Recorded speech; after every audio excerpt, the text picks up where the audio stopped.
They called it the dead sector.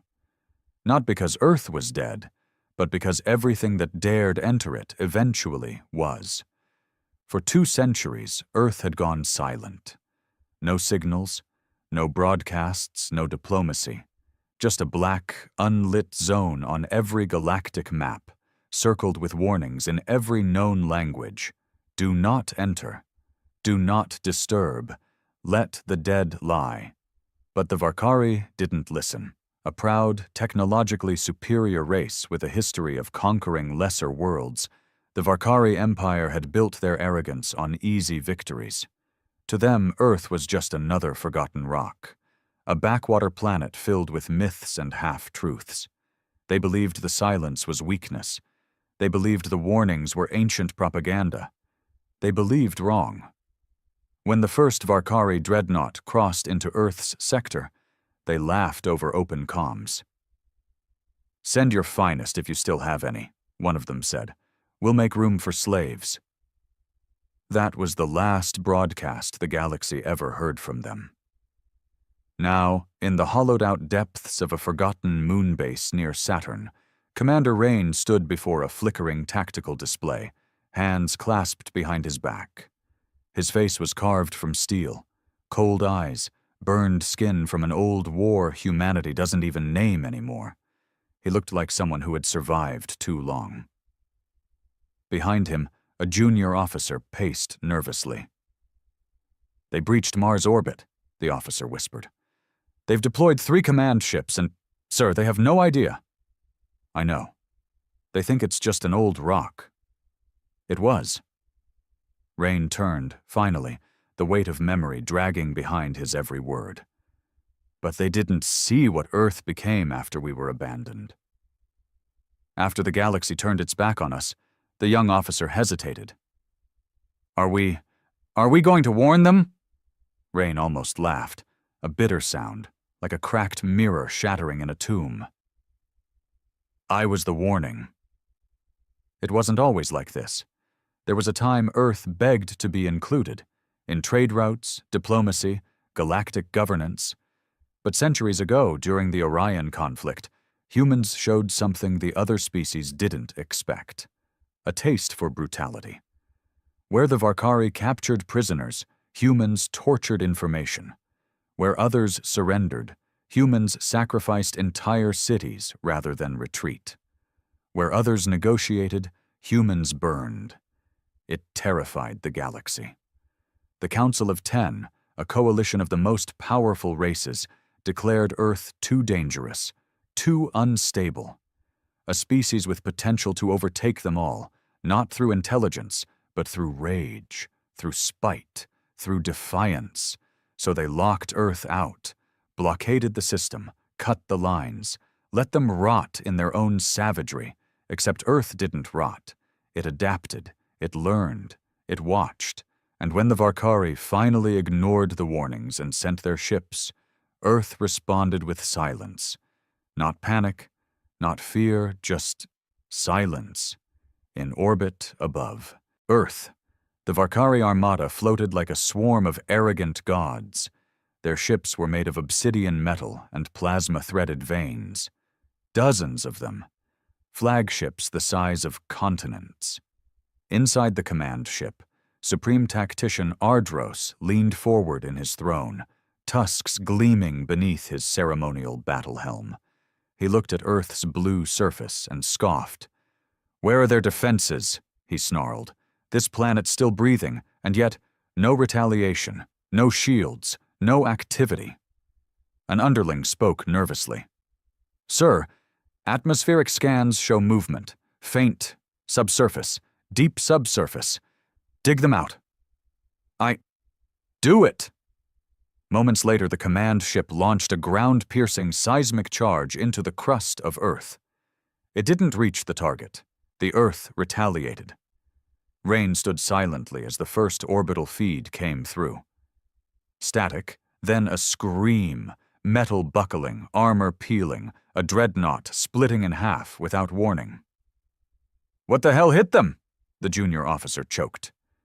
Rain didn't answer. But deep beneath Earth's surface, The truth was waking.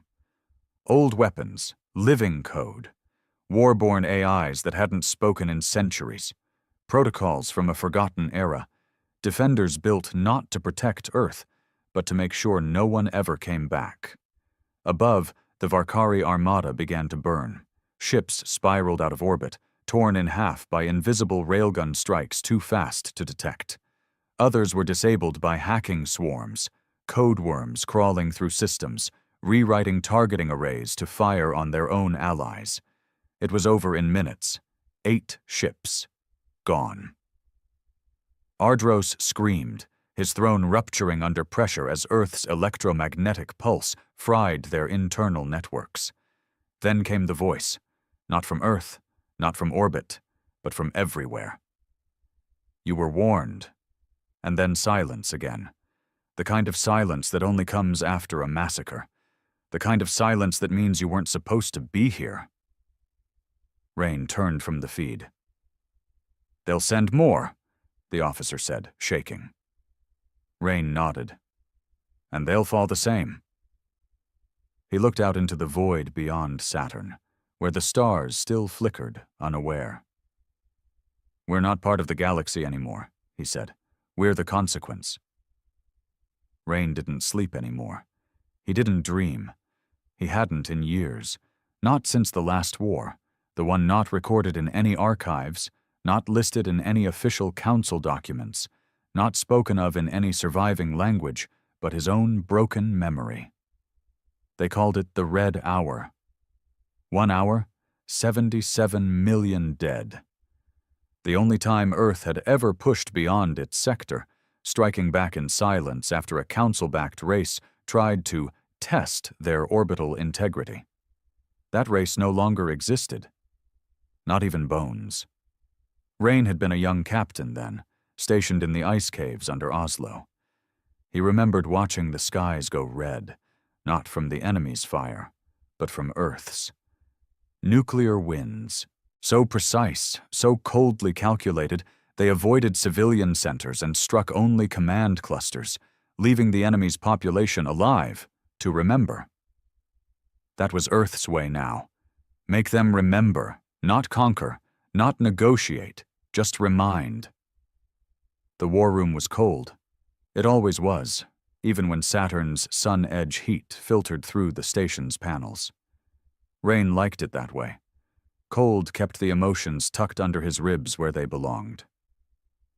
Behind him, Admiral Lareth's face flickered to life on the transmission screen, one of the last high command humans not born on Earth. He was a lunar blood. Born underground, raised under artificial skies. His voice had the polished weight of someone who never had to dig graves with their hands. I saw the feed, Lareth said without preamble. 8 Varkari dreadnoughts, gone. They brought it on themselves, Rain replied flatly. You know what this means. Yes. They'll retaliate. Rain finally turned to face the screen. Let them. This time, we won't wait for them to cross the line. A pause. Lareth leaned forward, lowering his voice. Do you remember what they called us? Back before the silence? Rain nodded once. Barbarians with brains. Maybe they were right, Rain muttered. No, Lareth said, tone hardening. They were afraid. Far beyond Earth, in the luminous halls of the Council of 10, the atmosphere had turned from pomp to panic.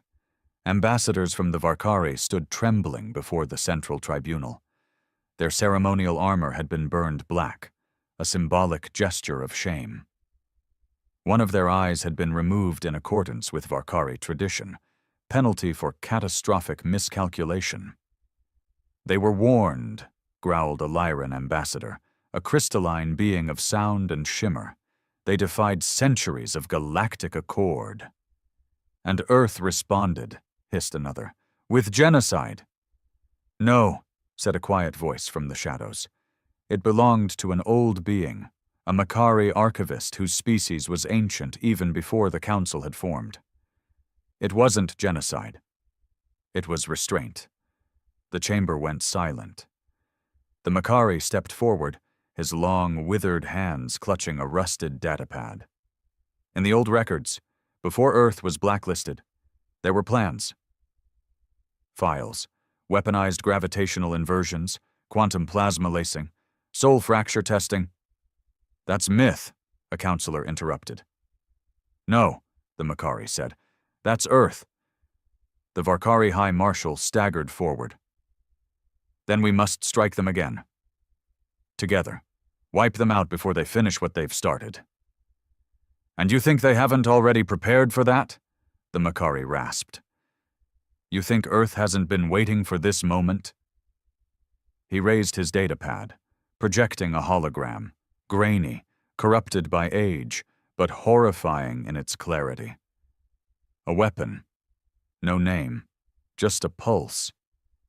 It showed a fleet, not Varkari, some other long-dead race, perhaps the ones who dared Earth during the Red Hour. The moment the pulse hit them, the ships didn't explode. They stopped existing. Back on the Saturn station, Rain stared at an old photograph. He kept it locked behind triple biometric security, not because it was dangerous, but because it reminded him he used to be human. A woman. A boy.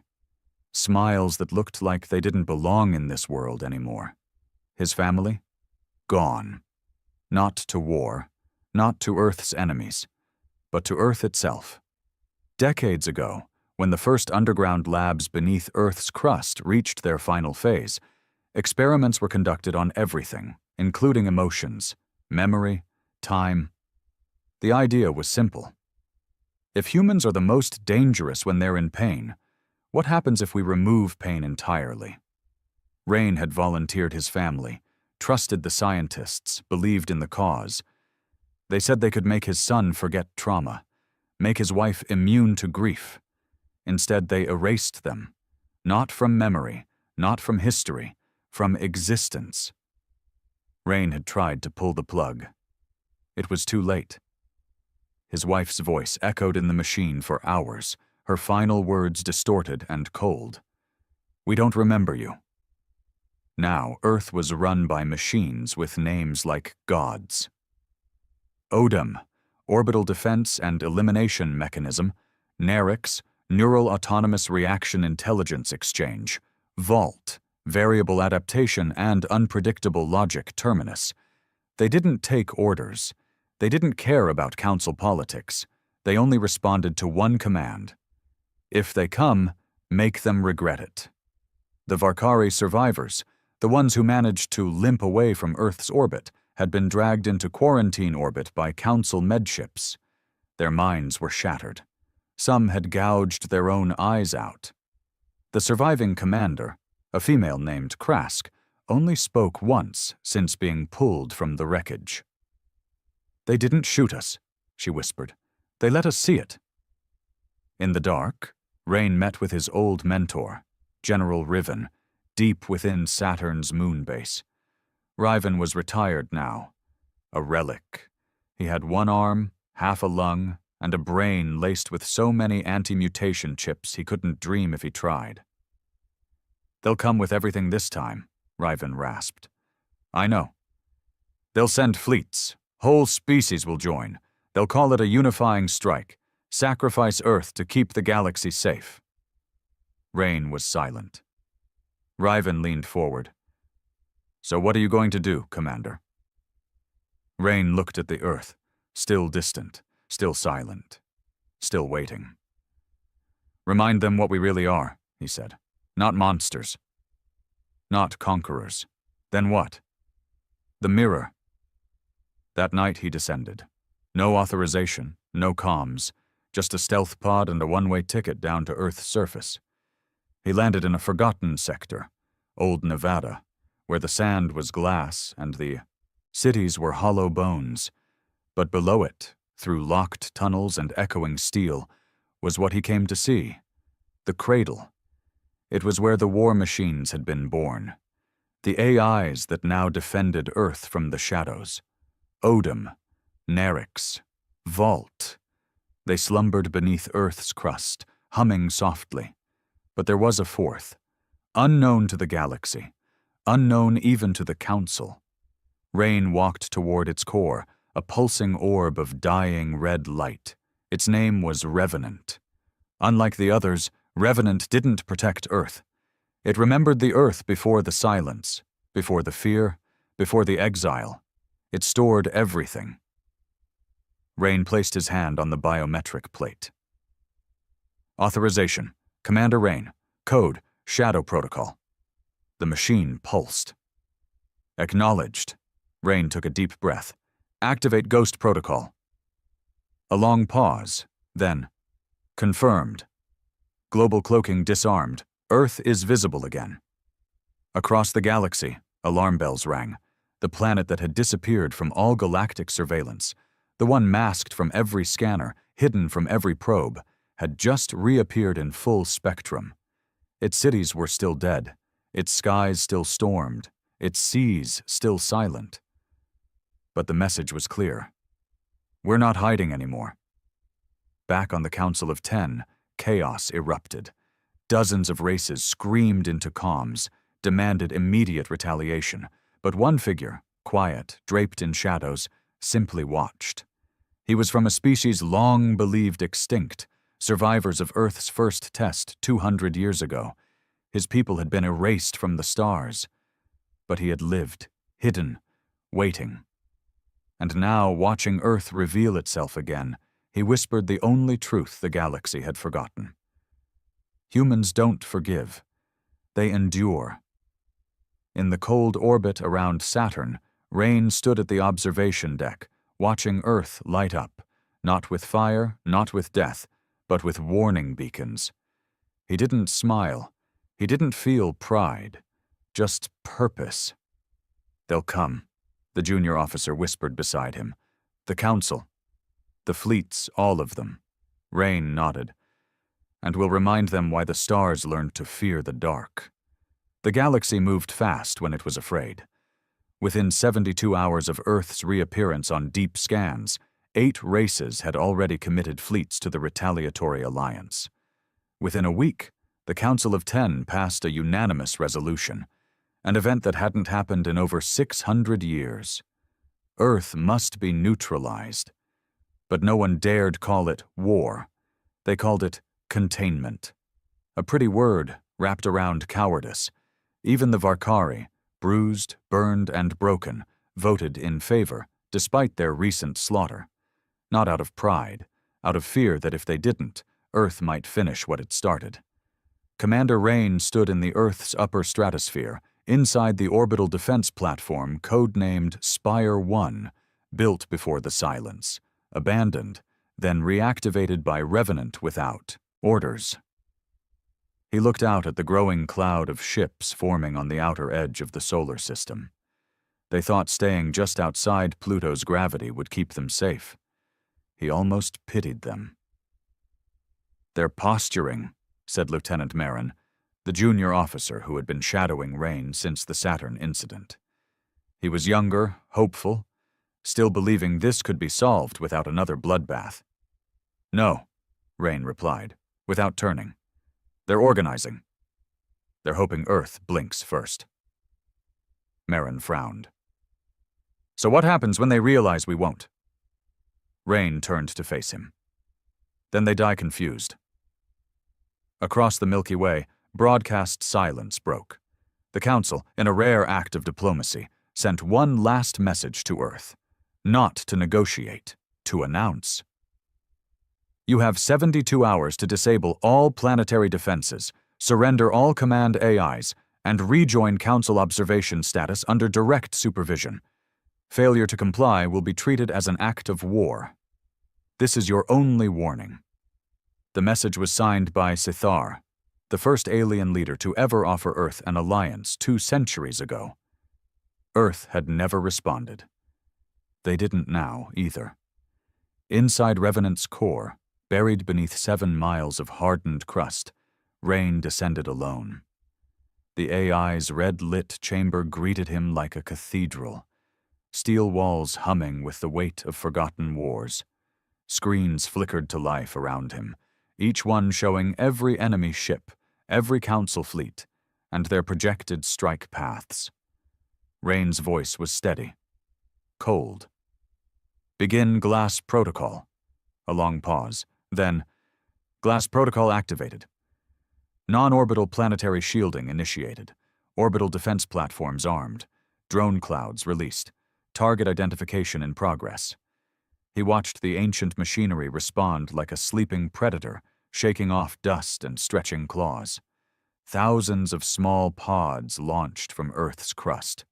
Drones, the size of fists, invisible to radar.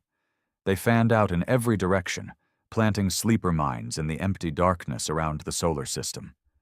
Waiting. Rain didn't need Earth to fire first. He just needed it to be impossible to touch. In the command ship of the Council's fleet, Admiral Hector of the Sevrani species, a cold-blooded, logic-driven race who had never lost a war, studied the orbital scans. No shield signatures, his tactical officer reported. No fleet activity. No external defense satellites. Earth is still. Hector narrowed his 6 eyes. Too still. They launched a scout frigate, small, fast, unarmed, to test Earth's response. It never made it halfway. There was no explosion, no scream, just disappearance. One moment on their screen, the next gone, like it had been plucked from time. "What weapon does that?" one of the Council's defense analysts whispered. Admiral Hector only responded with what no Sevrani had said in 5 centuries. "I don't know." Meanwhile, Rain met with Earth's last active general, Dresk, a man so scarred his skin looked more iron than flesh. Dresk had been asleep in cryostasis since the final days of the Red Hour. Now he stood barefoot in a war room, blinking at the glowing holograms of incoming enemies. "Feels like old times," Dresk growled. "How long before they touch atmosphere?" "They won't make it that far," Rain said. "The protocol's live." "You trust Revenant?" "I don't need to." Dresk laughed, dry and hollow. "Still holding that grudge?" Rain didn't answer. They both knew the truth. Earth didn't forgive its enemies, but it never forgot its own traitors either. Among the Alliance fleet, debates fractured the so-called unity. The Zathians wanted to bombard from orbit. The Kricks preferred hacking Earth's systems first. The Sevrani argued for full-scale invasion, but no one had ever invaded Earth, and no one truly wanted to be the first. So they hesitated, waited, hoped Earth would flinch. Earth did not. On the second day, the Alliance fleet sent in a second scout, this time shielded, fast, wrapped in cloaking tech, harvested from 3 galaxies. It lasted 8 seconds. It didn't explode either. It was rewritten. Transmissions from the ship's black box showed crew members speaking in reverse, clocks moving backward, and at the final frame, just before silence, the face of a human child, burned and smiling, projected across the cockpit window. The Council declared it psychological warfare. Rain didn't even bother to watch the footage. With 24 hours left, panic spread through the fleet. One of the Kreeth commanders, a brutal race known for burning moons to ash, pulled his forces out. "Earth is cursed," he hissed. "We came to fight a planet, but this is something else." The Council tried to stop him. He didn't listen. His ships made it 10 light minutes before they imploded. No debris, no distress signal. Just a single message beamed into the fleeing ships before they vanished. "You can leave, but the memory stays back inside Revenant's core." The AI spoke again. "Interference grid charged, ghost armor enabled, drone mine saturation complete." All foreign scans redirected. Rain knew what that meant. The Council was no longer seeing Earth as it was. They were seeing what Earth wanted them to see. Even now, as Earth readied its counter-response, the Alliance was staring at false images, weapon placements that didn't exist, civilian zones where there were none, empty skies hiding the old war satellites, long thought decommissioned. They were going to fire on nothing, and Earth was going to fire on everything. The countdown hit 0. Council Command sent the final directive. Engage. The Sivrani launched the first volley. Mass driver slugs aimed at key crust targets across Earth. None landed. They were intercepted mid-space by Earth's kinetic web, invisible rail pulse barriers that rippled like glass across orbit. The Varkari followed with plasma torpedoes. Earth let them come. Let them think they were getting through. And then the torpedoes turned around mid-flight and struck the Varkari ships that launched them. 2 command ships destroyed instantly. The fleet broke formation. Some tried to retreat. Others launched full barrages in blind fury, and that's when Earth struck back. From the edges of the system, sleeping defense platforms awoke, long, sleek constructs buried in the Oort cloud, designed centuries ago to remain hidden until triggered. They weren't ships. They were predators. They didn't shoot beams. They ripped through space using short-range black hole folds, appearing inside enemy ships, opening a micro-vortex, and vanishing before debris even hit the void. The Council never even saw them. They just watched their ships die one by one. Rain stood aboard Spire 1, watching the screen light up red. Marin was pale. "They're not going to stop, are they?" he asked. "No," Rain said. "They can't. They think this is still about territory. Power. Control." Rain didn't look at him. "It's about memory," he said. "They buried what they did to us." We didn't far away, in the Council command ship, Admiral Hector finally understood. "This isn't defense," he whispered. "This is punishment." Earth's AI did not offer surrender terms. It did not ask for peace. It simply carried out its protocol. For every Council ship that fired, 3 of theirs vanished. For every escape pod launched, Earth's net redirected it into planetary orbit, and then froze it there, letting the survivors stare down at the world they tried to erase. And then, after 14 hours of slaughter, Revenant spoke across every channel in every known galactic language. "You were warned.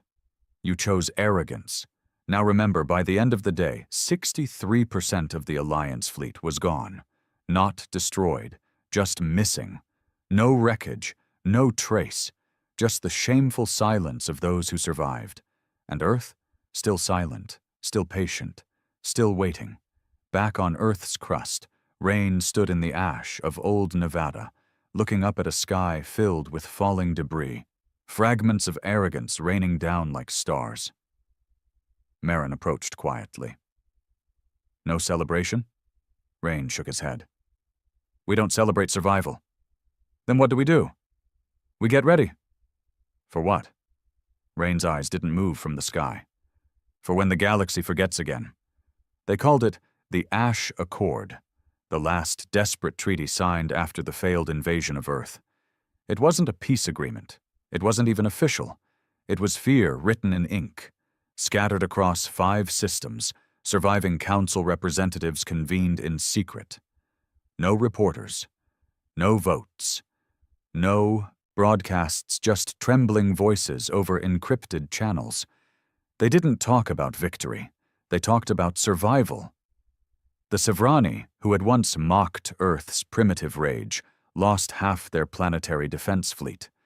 The Varkari, still nursing the scars of their first assault, now had no functioning orbital infrastructure.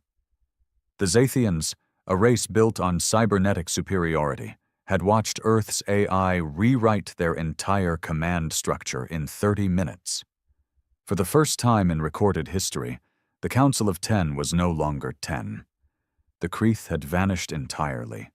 No distress signals, no survivors, no stars where their homeworld used to be. Just empty coordinates. The Makari archivists referred to it in their private scrolls as the Second Red Hour. But this time, the galaxy knew better than to ask why. Inside Earth's cradle, Rain walked the long steel corridor beneath old Nevada, his boots echoing through the silent halls of Revenant's core. He had aged, not in body, but in weight.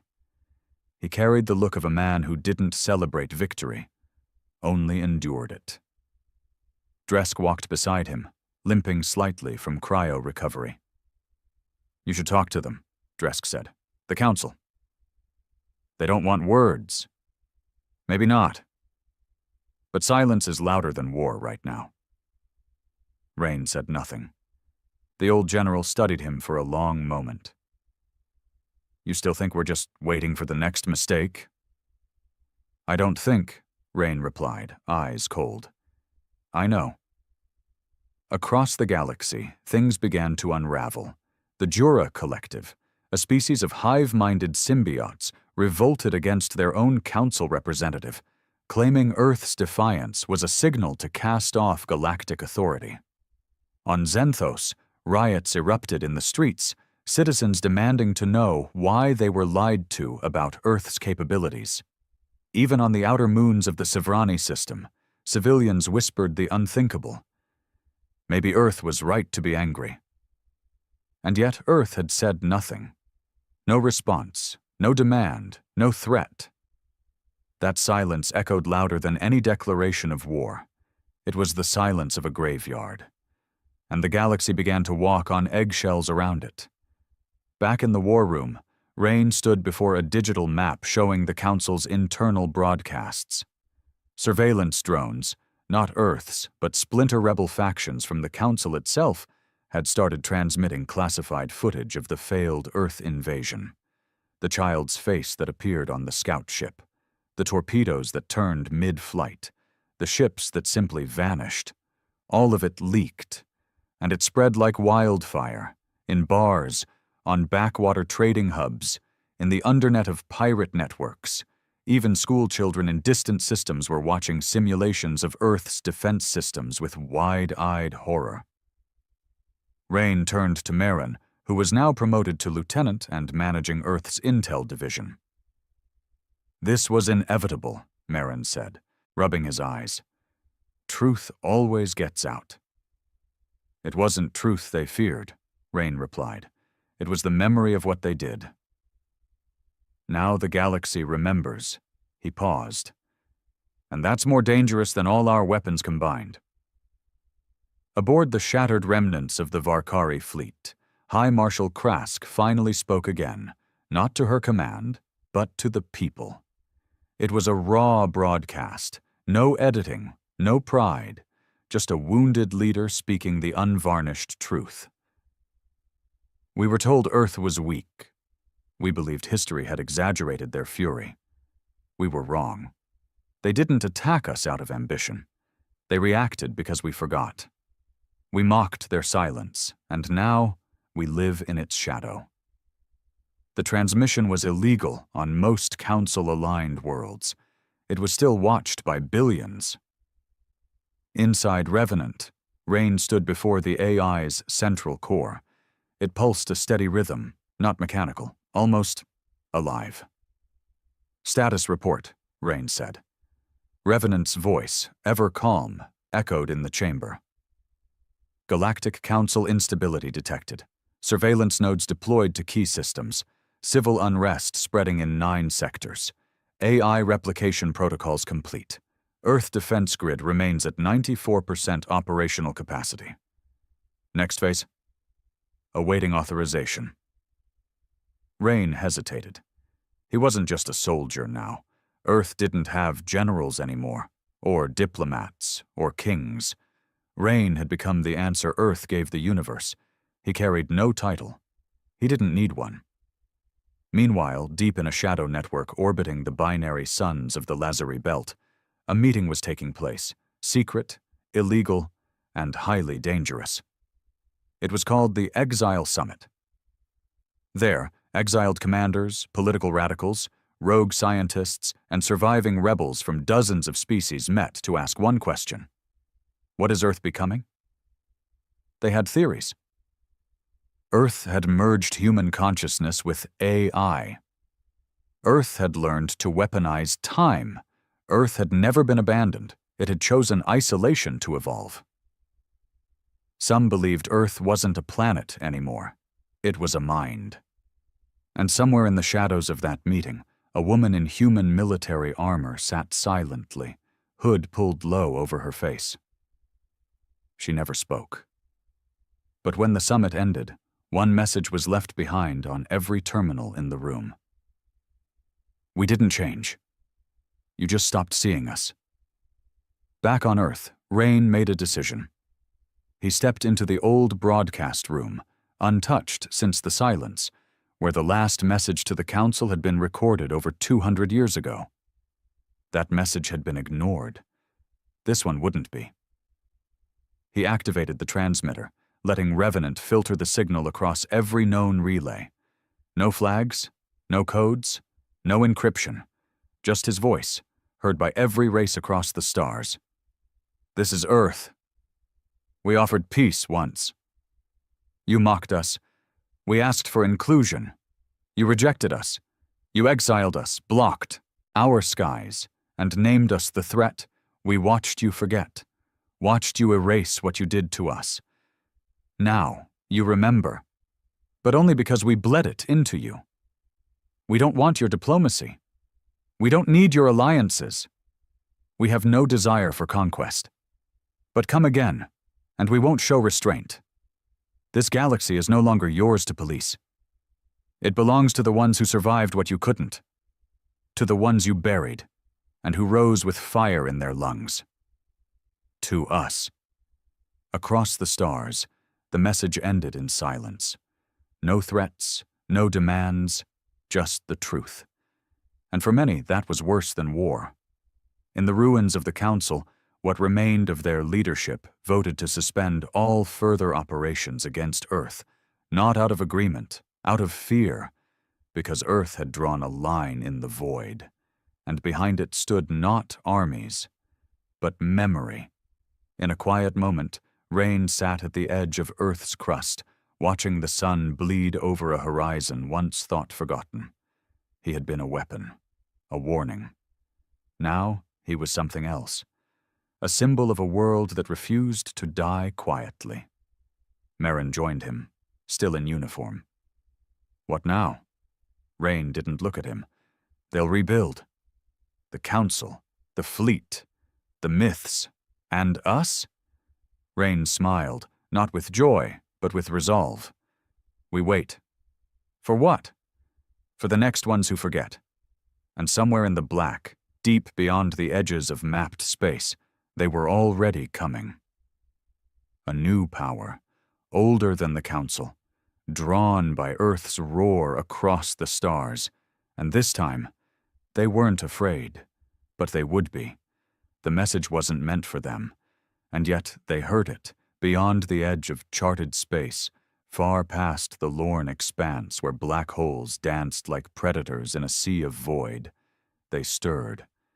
Not a council, not a species, not an empire, but a remnant of the old cycle, a civilization long erased from modern records, thought to be annihilated in the cosmic cleansing that predated even the first galactic alliance. To most, they were bedtime monsters. To others, an academic curiosity buried in forgotten tombs. To Earth, they were a mirror. They were called the Volmir, and they remembered humanity. Rain stood on the observation deck of Spire 1, eyes locked on the far sector of the galaxy labeled Omega Null, a dead zone so saturated with gravity distortion that no signal had ever escaped from it, until now. He watched it happen live, a sudden spike in gravitational fluctuation followed by unknown drive signatures. Not Council tech, not Rebel, not Pirate. Something else. Something old. He didn't flinch. He'd felt it before, decades ago, during a deep core exploration mission on Europa. They'd found an artifact buried in ice, a shard of alien alloy inscribed with symbols no AI could decode. Only one word had translated. Volmir. Back then, he thought it was just another ghost from a war Earth never fought. Now it was coming back. Revenant's voice broke the silence. Gravitational breach confirmed in Omega Null. Estimated fleet size, unknown. Technology signatures, inconsistent with Council records. Emotional resonance scan suggests ancient exposure to Earth pre-silence. Rain turned slowly. They know us? Affirmative. How? Unknown.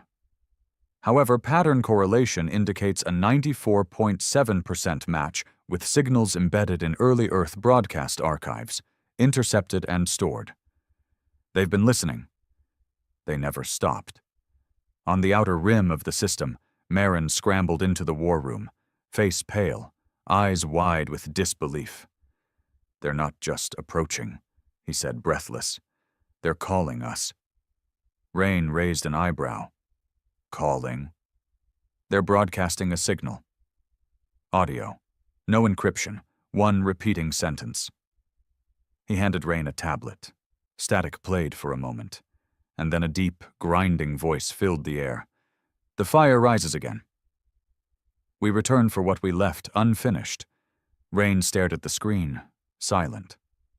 Marin swallowed hard. What do we do? We listen, Rain said, and we remember.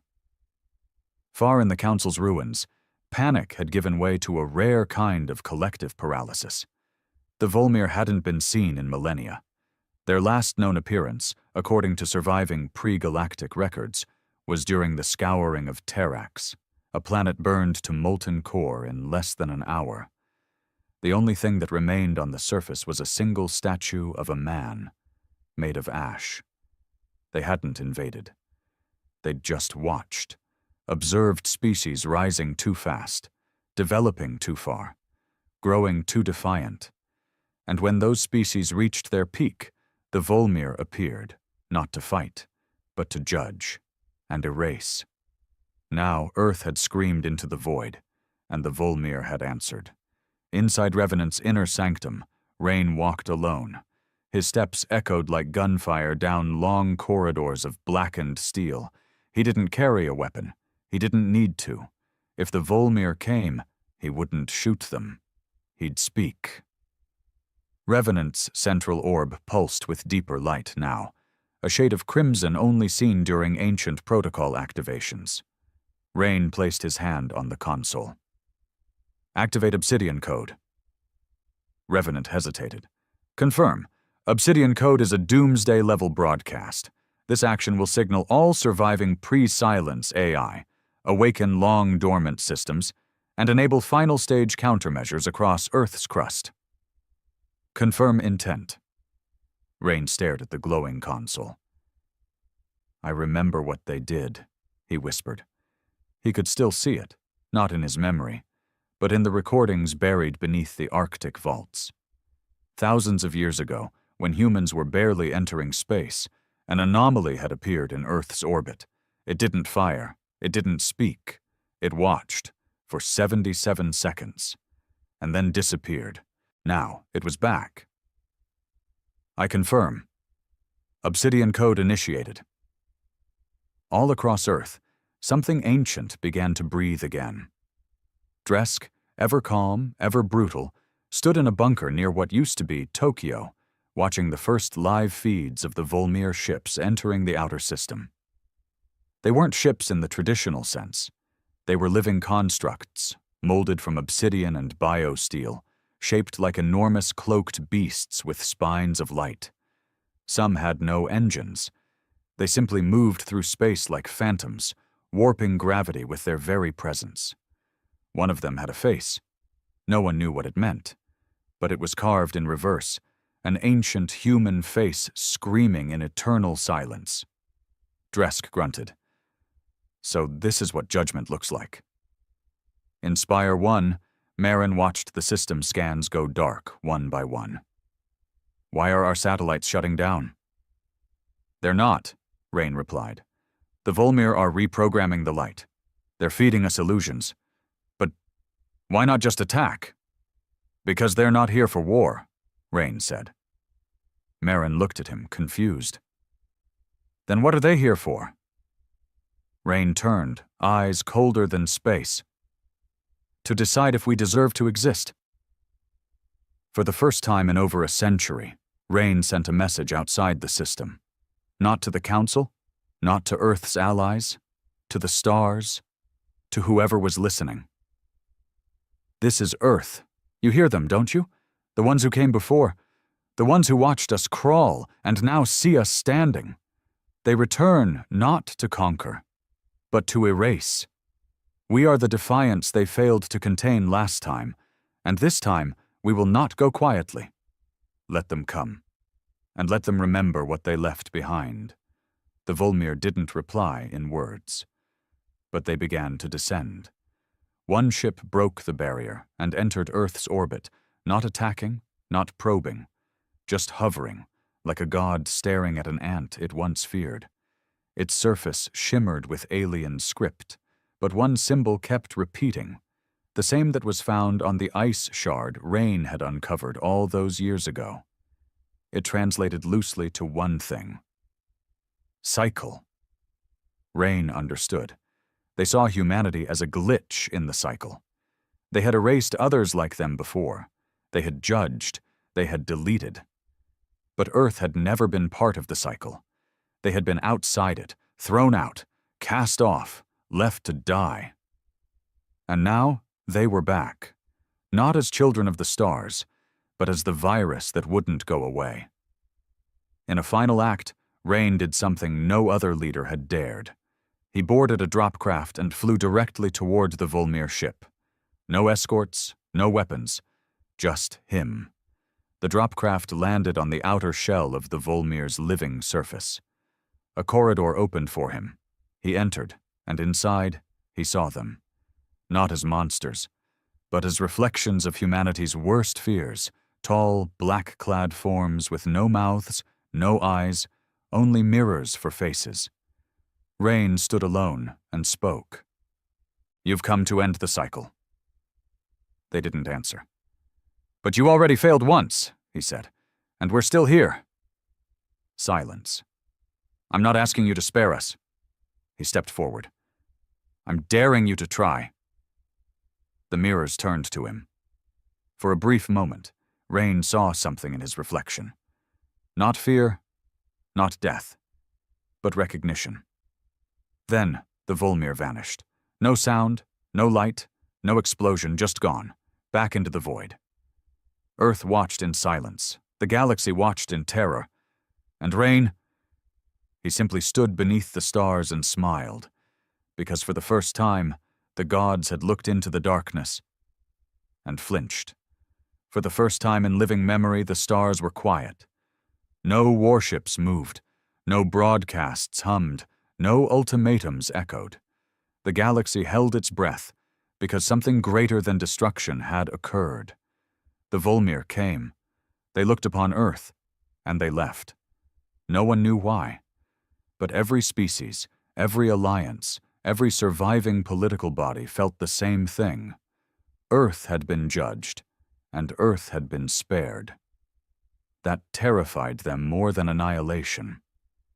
In the black marble halls of what remained of the Council of 10, the survivors met under emergency protocol. 6 members.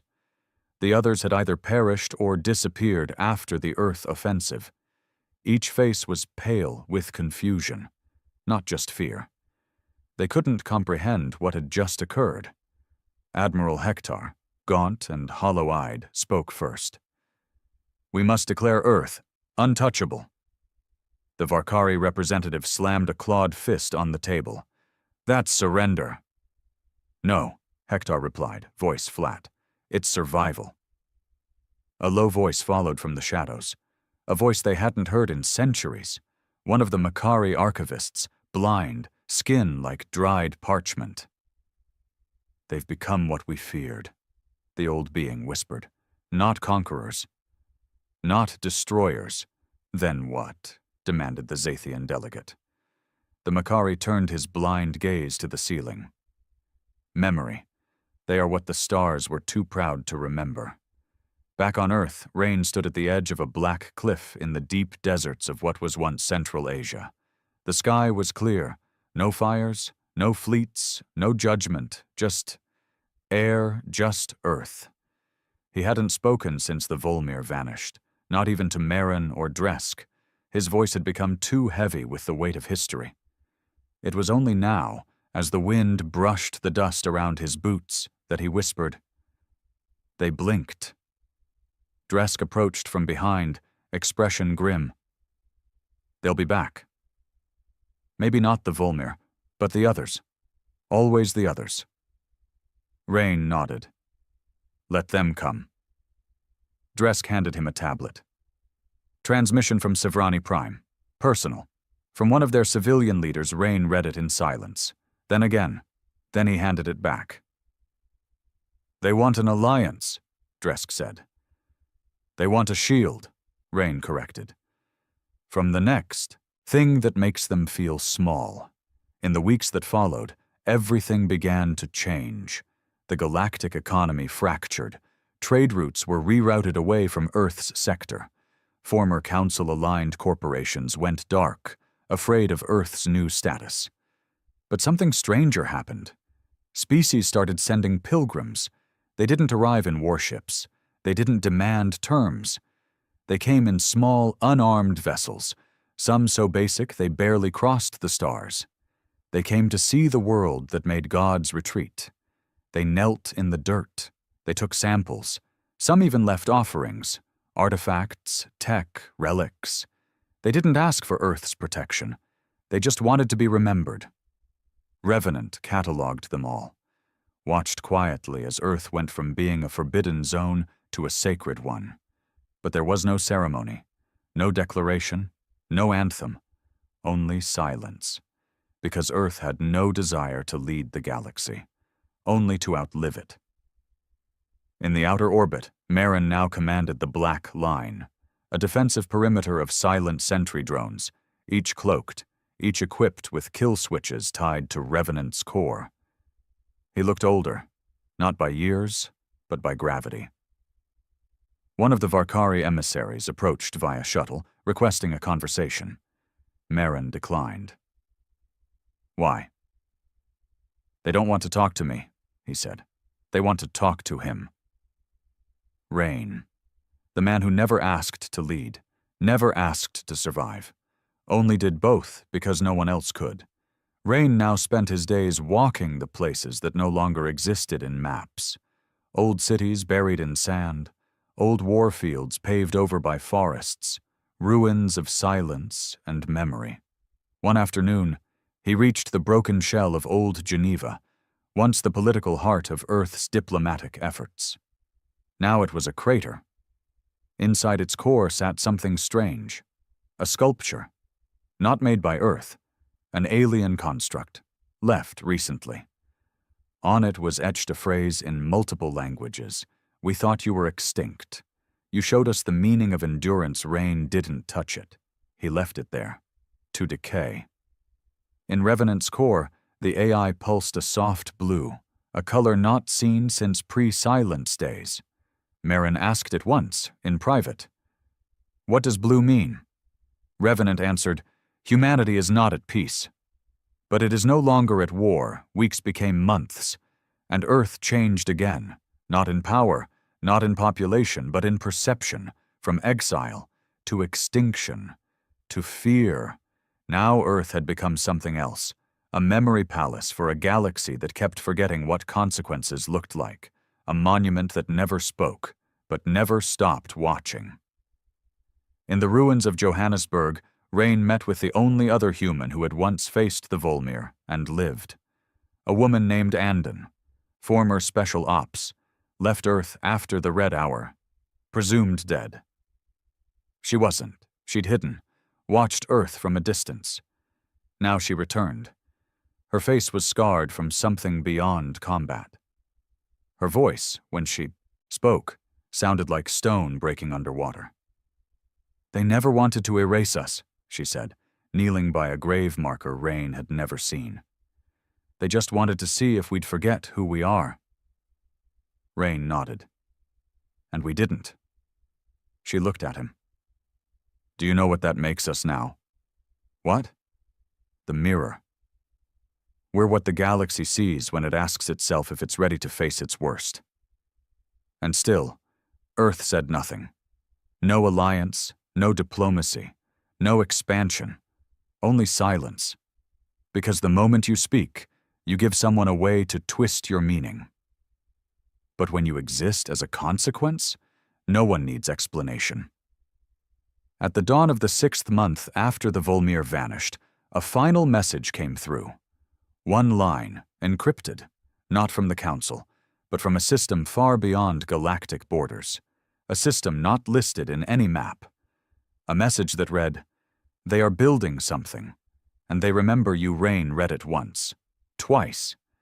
Then he burned the transmission, because it didn't matter. They could build, they could threaten, they could plan. Earth would not be caught off guard again. Dresk found Rain the next morning, standing alone on a cliff overlooking a deep ocean trench once used to bury the remains of Earth's failed experiments. "You think they'll come again?"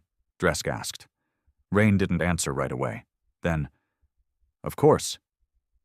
"And if they do?"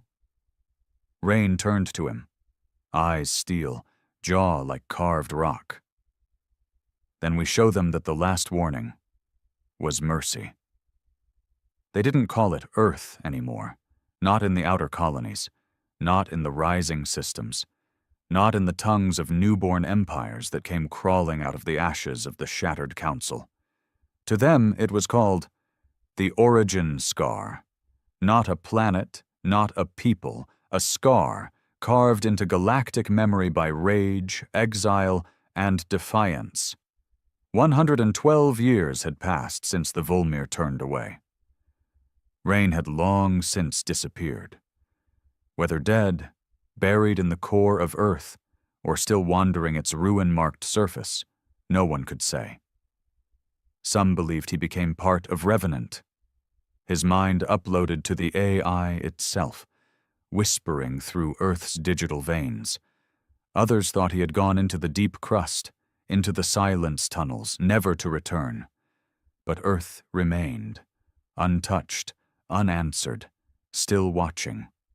In the distant Signia Verge, a new civilization had risen, the Kaldrin Union.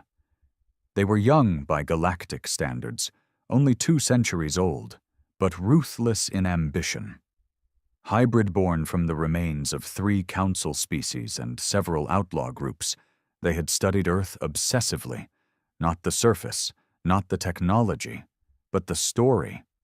To them, Earth was a religion of fear, not a holy place, but a lesson. They taught their young not to seek power, but to demand respect through silence. Their military units wore no insignia. Their weapons carried no names.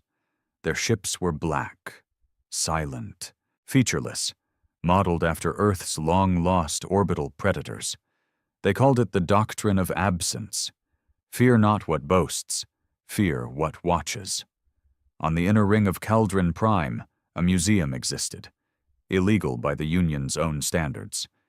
Hidden inside was a room they dared not open in public view.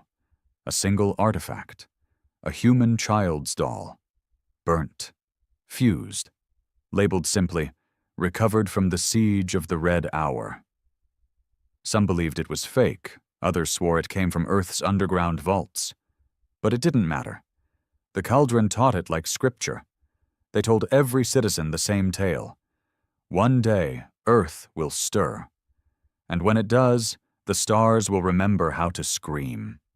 In the Dairos hegemony, Earth was something else entirely. A challenge, a lie. Their leaders told a different story. Earth had not been judged and spared, but merely ignored. They claimed Earth's silence was weakness, that the myths were propaganda spread by humans through secret networks to keep others afraid. They didn't believe in Revenant. They didn't believe in Rain. They didn't believe in the Volmir. What they believed in was conquest. And they prepared. Quietly, slowly, building fleets cloaked in blackstone, reverse engineering old council tech, digging through forbidden archives to locate what Earth left behind in the outer systems. They weren't going to attack Earth. Not yet. They were going to take the systems Earth had touched, to dismantle the legacy, bit by bit.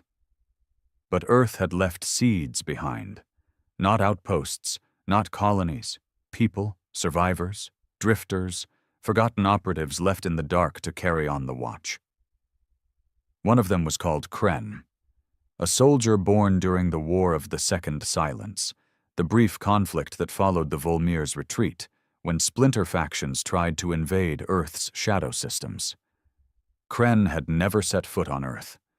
He had only heard stories, only read fragments, only seen Earth through second-hand memory, scattered logs, and encrypted messages signed by a name no longer spoken aloud. Rain. Kren lived on Coda 3, a dead moon-turned listening post. Population 14. Purpose. Unknown to most. In truth, Coda 3 was part of the Coil, a silent, interlinked chain of deep listening stations left behind by Earth's forgotten Black Ops Division. They didn't broadcast. They didn't intervene. They listened. And what Kren heard now, for the first time in decades, made his blood freeze. A signal. Subtle, not threatening, not loud, but encoded in an ancient Earth cipher buried beneath 3 layers of noise. He decoded it with trembling hands, just 3 words. He is rising. On Caldron Prime, the Union's High Director received the same signal simultaneously. They decoded it differently. We are remembered. Panic spread. The old myths came rushing back. Pilgrims burned offerings outside city walls. Drones were deployed to shut them down, but no one resisted. No one screamed. They knelt. Even the Caldron military, proud and disciplined, hesitated for the first time. If Earth had remembered them, if Earth had sent this message, then judgment was coming. But it didn't come. No ships, no weapons, just silence and stillness and fear. In the Dairos hegemony, the signal triggered something else. Ambition. They traced the origin backward, not to Earth, but to a black marker in Sector 0 Lam, an uninhabited starless region known only by smugglers and old war criminals. There, deep inside a wreckage field of ancient council ships, they found a vault, unmarked, floating.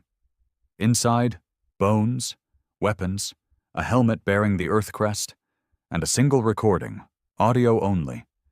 Rain's voice, cracked, distant, nearly lost to time. We didn't survive because we were strong. We survived because we were too broken to stop crawling. That's what you never understood. You want to become us, but you don't know what it cost, and you won't survive what we buried to keep you safe. In the darkest corners of the galaxy, fear returned, not as a flame, but as a whisper. Earth had stirred, not with ships, not with fire, but with reminders. Because Earth didn't need to conquer. It only needed to be remembered. Kren sent the signal to the others.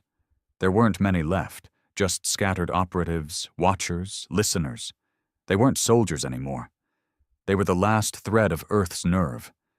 Some didn't believe him, some refused to act, but one replied with the location. The Silent Forge.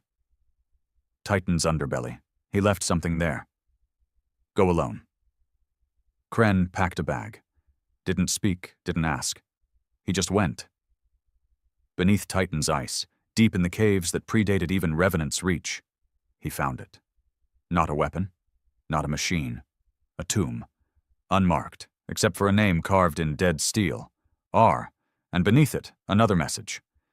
If you're reading this, I failed. But if the galaxy still fears Earth, then maybe that was enough. Kren stared at the tomb for a long time. Then he lit a small beacon. Just a pulse. No broadcast, no message. Just a signal that only Earth's sleeping systems would understand. A code known as Gray Resurrection. Far beneath Earth's surface, deep in the veins where even Revenant no longer roamed freely, a light blinked on for the first time in 147 years. It pulsed. It whispered. It remembered. And then, one word scrawled across every silent relay from Earth to the furthest edges of the coil. Listening. The stars didn't shake. No planets exploded. No gods descended. But something was different now. Earth had not returned. It had never left. And now it was awake. They didn't call them humans anymore. Not in the galaxy's outer reaches, not in the reconstructed diplomatic chambers, not in the trembling words of new civilizations born from the ashes of old empires. They called them the remnants, not extinct, not eternal, something in between, something that waited. And now, something that had opened its eyes. Kren stood before the tomb of rain, knees buried in Titan's frost, staring into the pulsing light that had risen from beneath the ice. It didn't glow like fire. It breathed slow, deliberate, rhythmic, like a heart that had been dreaming in the dark for far too long. His beacon, the one he'd lit in desperation, now burned with a signal he didn't recognize. But it was clear. It was old Earth code. It said, "Designation accepted, torchbearer." He staggered back. "Wait," he whispered. "I didn't ask for this." But the system had already shifted. Hidden doors groaned open behind the tomb. Black corridors lined with dormant machines blinked awake. A signal pulsed to the coil, to Revenant, to the deep crustal veins of Earth itself. Every thread of Earth's forgotten defense web whispered the same message.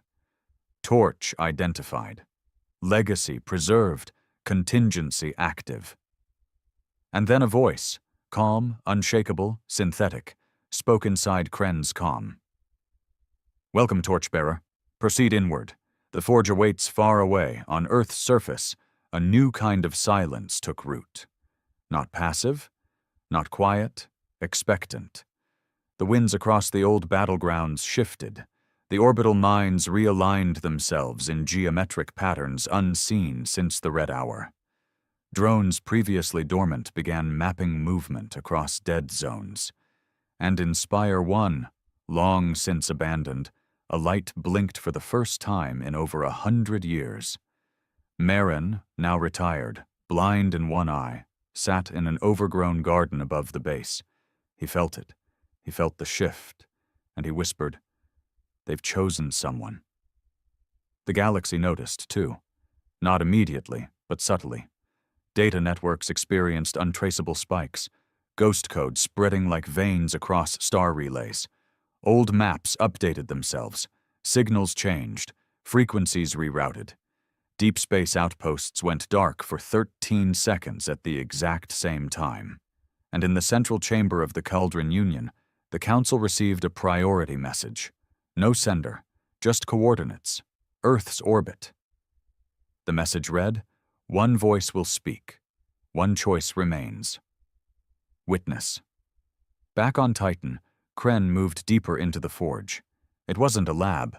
It wasn't a bunker. It was something far older. A womb for weapons Earth never used. Concepts that made antimatter look like firecrackers. Some still throbbed with dormant life. Others were caged behind memory locks requiring genetic keys no longer found in living humans, except him. As Kren walked, systems scanned his DNA. Every door opened. Every weapon hummed softly, recognizing him, not as a man, but as an echo of the one who came before. Rain. In the final chamber he found what waited. Not a superweapon, not a fleet, just a chair. Sleek. Black. Wired into the very crust of Titan itself. A console beside it flashed softly. Global relay seat, active. Earth AI interface, linked. Vocal command, enabled. Kren stared. "No," he muttered. But it was too late. The forge didn't ask. It listened. Revenant's voice came through, not booming, but intimate. "Do you understand what this means?" Kren swallowed. "I was just a listener. Now you are the voice." On Earth, across the coil, inside fractured council systems, and in the edges of every system Earth had ever touched, screens activated, transmissions cleared, and for the first time in more than a century, a voice spoke. Not Rain, not Revenant, Kren. This is the last message Earth will ever send. Not because we are finished, but because we are done explaining, we warned you before. You didn't listen. We defended ourselves. You called us monsters. We fell silent. You called us cowards. We endured judgment from those who thought themselves gods. And when they flinched, you built myths around our restraint. You built your civilizations on forgetting us. But we don't forget. We are not here to conquer. We are not here to lead. We are here to exist. And if that is a threat to you, then we are already enemies. No more warnings. No more wars, you will remember, or you will vanish. The message echoed across the stars. In the Caldron Union, prayers turned into screams. On Dairos Prime, leaders demanded emergency weapons tests. On Earth, nothing changed, because it didn't need to. Inside the forge, Kren sat in the chair. He hadn't meant to lead, hadn't meant to become the voice of a world built on rage and memory. But legacy doesn't ask permission. It claims he wasn't Rain. But he was what Earth needed now. A reminder. A continuation. In the following weeks, things changed. No invasions came, no fleets moved, but the galactic hierarchy collapsed quietly. Species once proud to wave banners now flew none. Outposts aligned themselves with no flags, only coordinates that traced back to Earth. Trade hubs placed human-made statues at their gates, not in reverence, but as insurance. They didn't know if Kren would speak again. They didn't want to find out what silence would bring. And in the deep places of the galaxy, where strange things slithered between stars, even the ancient ones paused. The Volmir, the silent judges of the cycle, whispered among themselves once more. But this time they spoke only one line. We saw the fire again, and this time it had a name. On Earth, the winds blew across the ruins of old Geneva. Dresk's grave was marked by a broken helmet. Rain's was unmarked, but both were there, buried deep. And in the sky, where satellites used to burn, a new signal blinked every 88 seconds. It said nothing. No words, no voice, just a presence. Earth was awake. And now the galaxy was listening.